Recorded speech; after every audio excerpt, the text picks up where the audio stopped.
আগামী একটি অবাধ সুষ্ঠু গ্রহণযোগ্য নির্বাচনের মধ্য দিয়ে আমাদের গণতন্ত্রের পূর্ণ বিজয় অর্জিত হবে।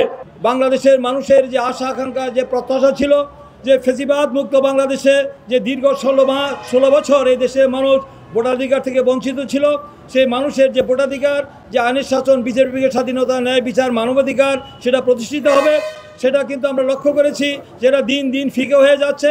আন্দোলন সংগ্রামের মধ্য দিয়ে এবং শত শহীদের রক্তের বিনিময়ে আমরা দেখেছি আমাদের আবু সাইদ, ওয়াসিম আকরাম, তাহমিদ সহ প্রায় 2000-এর বেশি মানুষের ছাত্র জনতার রক্তের বিনিময়ে, এবং আমরা দেখেছেন দীর্ঘ 16 বছরের যে আন্দোলনের মধ্য দিয়ে আমাদের যে কাঙ্ক্ষিত প্রত্যাশিত যে স্বৈরাচার মুক্ত আমরা একটি বাংলাদেশ প্রতিষ্ঠা করেছি, যে নতুন বাংলাদেশ নির্মাণের জন্য যে প্রতিশ্রুতি দেওয়া হয়েছিল, তার পরবর্তী আমরা দেখেছিলাম যে এই দেশের সকল জনগণের সমস্ত শ্রেণী পেশার মানুষের সমর্থনের মধ্য দিয়ে বর্তমানে এই অন্তর্বর্তীকালীন সরকার interim government doctor Mohammad Yunus সরকার প্রতিষ্ঠা হয়েছিল।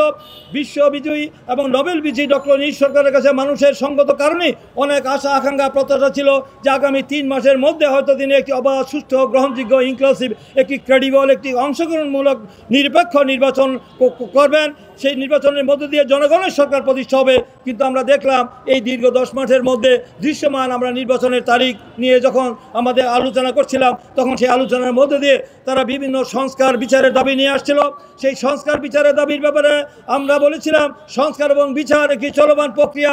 সংস্কার বিচার অবশ্যই আমরা চাই।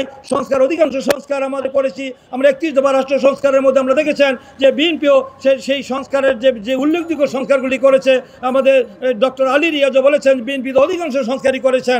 আগামী একটি অবাধ সুষ্ঠু গ্রহণযোগ্য নির্বাচনের মধ্য দিয়ে আমাদের গণতন্ত্রের পূর্ণ বিজয় অর্জিত হবে। সেই গণতন্ত্রের পূর্ণ বিজয় এবং ভোটের মধ্য দিয়ে আমরা আর কোনো বিকল্প রাস্তা নাই। নির্বাচনের একমাত্র পথ হলো অবাধ সুষ্ঠু গ্রহণযোগ্য নির্বাচনের মধ্য দিয়ে আমাদের গণতন্ত্র আবার পূর্ণ প্রতিষ্ঠা হবে। মানুষের মৌলিক অধিকার আইনের শাসন প্রতিষ্ঠা হবে এবং ন্যায় বিচার প্রতিষ্ঠা হবে। মানুষের যে দাবি, সেই দাবি প্রতিষ্ঠা হবে। আমি মনে করি যে দায়বদ্ধতা জবাবদিহিতা ছাড়া কোনো সরকার চলতে পারে না।